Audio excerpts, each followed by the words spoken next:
So I've been so excited to sit down and chat with you because you are really developing this incredible brand. You've got 189,000 customers. Bring us back to the day of your biggest customer show and what happened that day.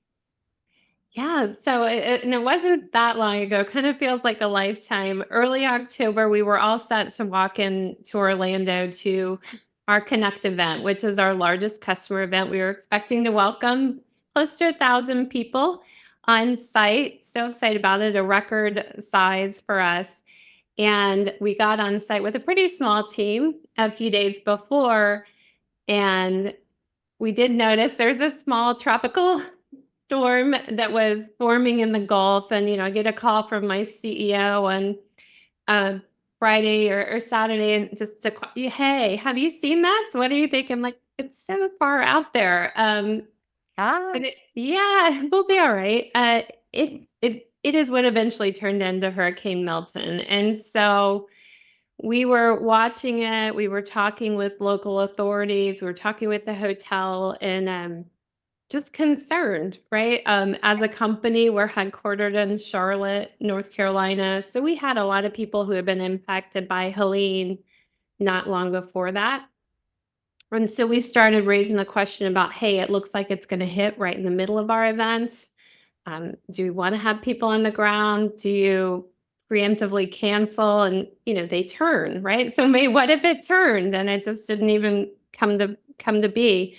But we did make that decision to go ahead, to cancel, to notify everyone, and pivot to virtual. And it was a lot in a couple days. And anyone that's worked on events, especially like CMOs out there and events teams, heart and soul goes into these things. You're planning them for a year, and to have in the course of a few hours a cancellation and pivot was tough, but it was the right call. Anyone that knows or followed Milton and what happened and the devastation that Florida experienced, we feel really strongly we made the right call. It was tough to do, but the right thing for our attendees and our employees.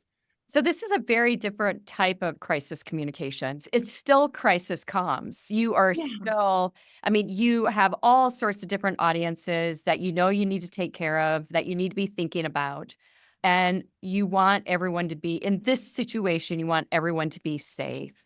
And so we're going to talk about the why, which you've just explained a lot about, and we're going to get into the hows and how you pivoted, and then the what, and really that intersection between marketing and HR, which is so important. And really, I think at the foundation of anyone in an event like this, not just your internal team at this stage and their employees who were impacted, but also the your customers and their families and everything that they might have been encountering. So let's go back to that moment in time. You're discussing everything with the CEO. You're at your hotels. You've obviously got a huddle room. You're sitting down talking about this. Bring us back to that conversation and the interplay with your own team and what was being said.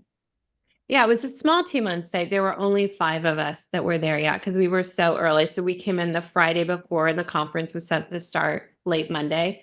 We also had a few members of the production team that had lined up, and we had our equipment being delivered in semis too on the next morning. And so we start seeing the storm, and then start seeing the prediction about where it would go in the forecast. And it developed really quickly. And it started with, like I said, the first call from the CEO about, hey, should we be concerned? And then literally over the course of the next, I'd say 48 hours, it just escalated.